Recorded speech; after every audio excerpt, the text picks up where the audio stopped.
How you doing, guys? This is Tom from NinjaMLM.com. I just wanted to say a few words about building a blog. Now, if you want to get your word out about whatever you're marketing, it doesn't matter. It can be you know, MLM, network marketing, internet marketing, affiliate. It doesn't really matter. Um, or anything for that matter. It might be non-commercial. You just want to get the word out on something you want to express. You're going to need to do that, with a website. And today, the easiest way to do a website is hands down is a blog.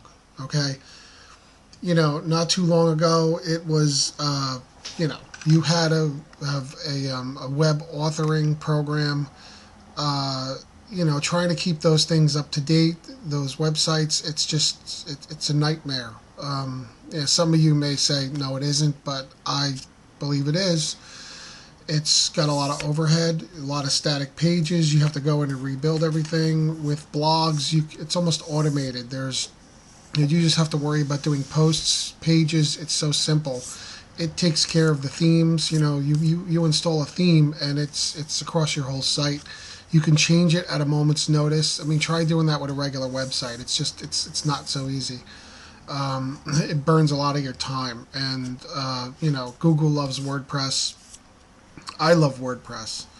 So anyway, if you're going to build a blog for, say, marketing, okay, what are you going to do? Well, the first thing before you even get there is you want to figure out what your target market is, okay?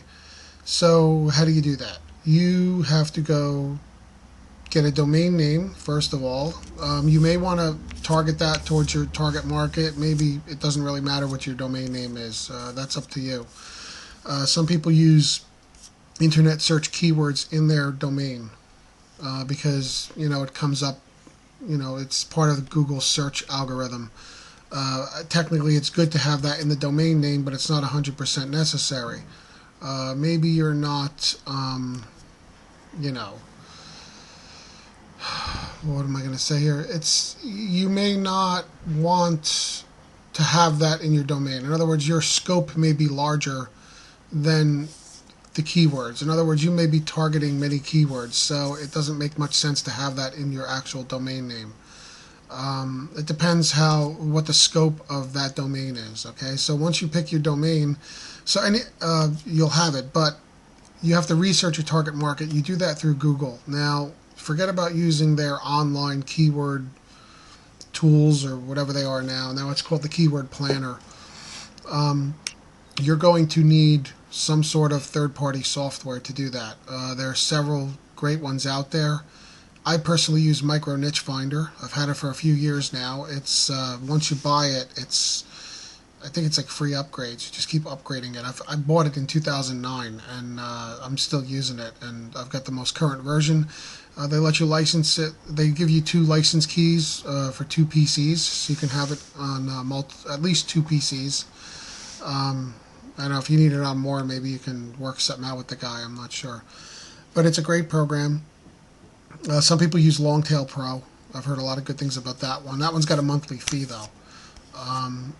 So it does look a little easier to use than Micro Niche Finder, but I mean, we're not talking like the difference between, grade school math and rocket science. It's not that kind of a gap.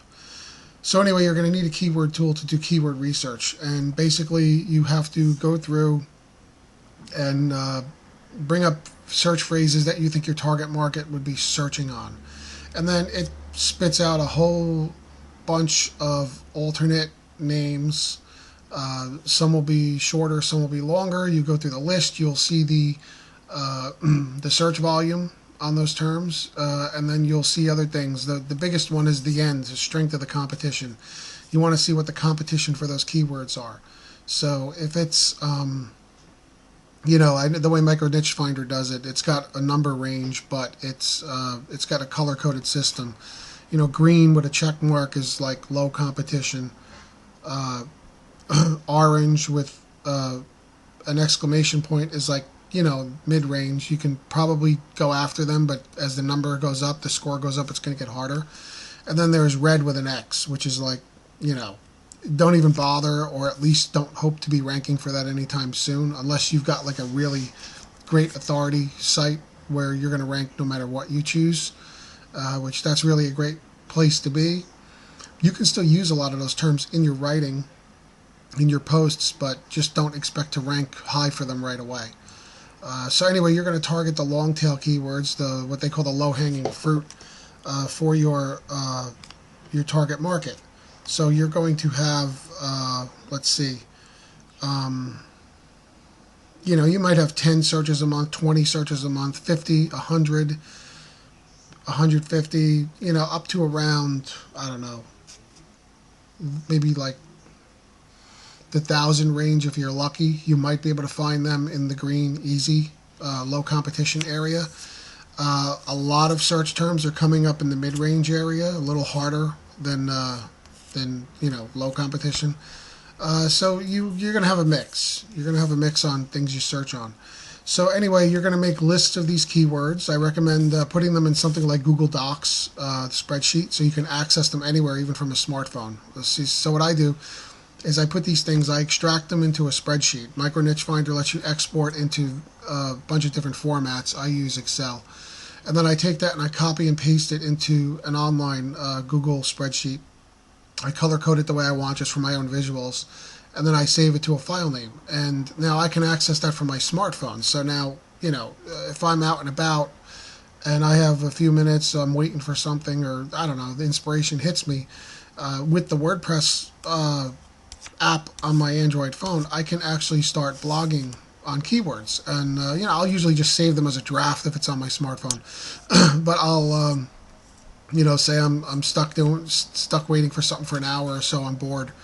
I'll pull up my little spreadsheet in my Google Drive on my phone. I'll look at some keywords maybe I want to blog on, and then I'll I'll start the blogging process. I'll save it as a draft, and then later on when I'm on the PC, I can massage it. You can do all that SEO stuff in the background, and then when you're done with it and you polished it and you're ready to publish it, then you can publish it live on your blog.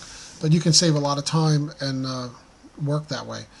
So anyway, if my eyes look like they're wandering, it's because I actually have a thing here I'm looking at. So the other thing is you're going to need a web hosting service. Okay, there's plenty out there. I recommend HostGator. I've used them for several years now, and they're awesome. They have you get like a reseller account, which means you can masquerade as a web hosting service. That's what the accounts were, I guess, originally intended for. So you can actually brand it yourself, act like a web host, and sell hosting space. But I don't know how feasible that is nowadays. I don't know how many people make a lot of money doing that. I get it because I can host as many of my domains as I want as separate accounts. So you have certain unlimited features like certain disk space and bandwidth. You have site building tools, and you've got all the technical support. They back up the servers. You can set up certain backups. There's different plans, Hatchling Baby business plans. They use that whole Hatchling Baby thing because it's Gator, get it, alligators. And what else? There's also, you're going to want to set up your email when you do that. So you basically, you have your domain now hooked to your web hosting account. Now, a quick word. Most of these web hosting services can also register your domain names. You may or may not want to use them for that. I use the Namecheap registrar, Namecheap.com. They're really good. I've used them for several years. They host my domains.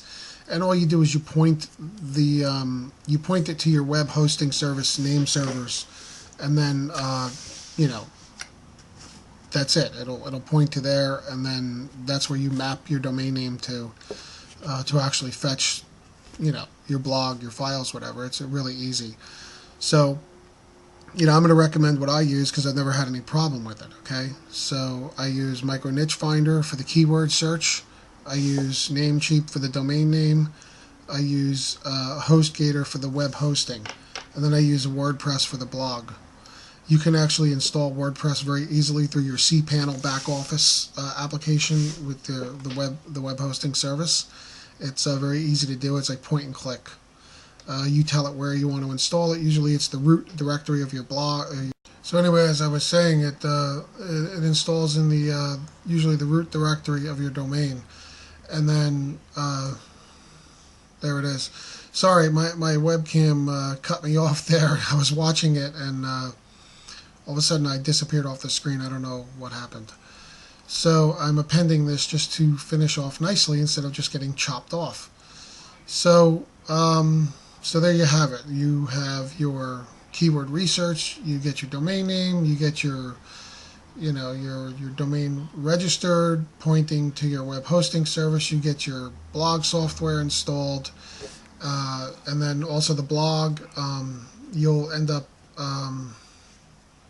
the blog admin panel is very user friendly. Point and click. You'll install your themes. You download themes. It's all right from WordPress. There's lots of free themes you can use. There's also custom SEO friendly themes that you can order.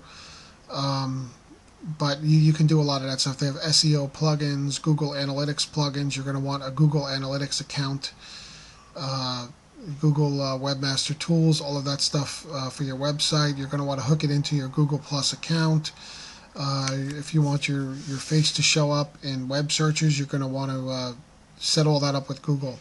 It also helps your site get indexed faster, and also builds some trust with Google that you're a real website and not just some whatever fly-by-night operation. So there you go. And then it's just a matter of posting a lot of content, and as your domain ages, it'll gain some strength. You've got to do backlinks. Backlinking is another strategy with other sites, Web 2.0 properties like WordPress.com, Tumblr, Squidoo, all these Reddit, Dig. All these giant Web 2.0 properties. There's ways you can link to yourself to give you some sort of a backlinking strategy. The only thing about backlinking you have to watch out for is if Google detects unnatural backlinking, it can actually cost you web rankings, because they see it as you're trying to game the system, and they don't like that. They make the rules. It's their internet. They're basically the big guy on the block now, the way Microsoft used to be with PCs and operating systems. So that's what you do. You set everything up, and then you're ready to go, and then that's it.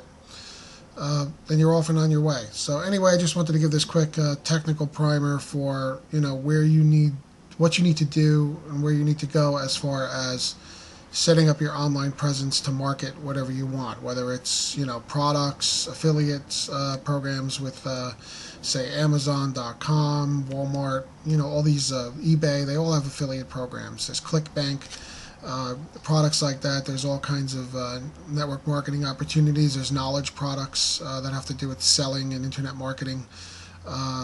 Lots have great payment plans. So anyway, go over to my site. On the bottom will be a link to my post that deals with what I mainly spoke about during this post.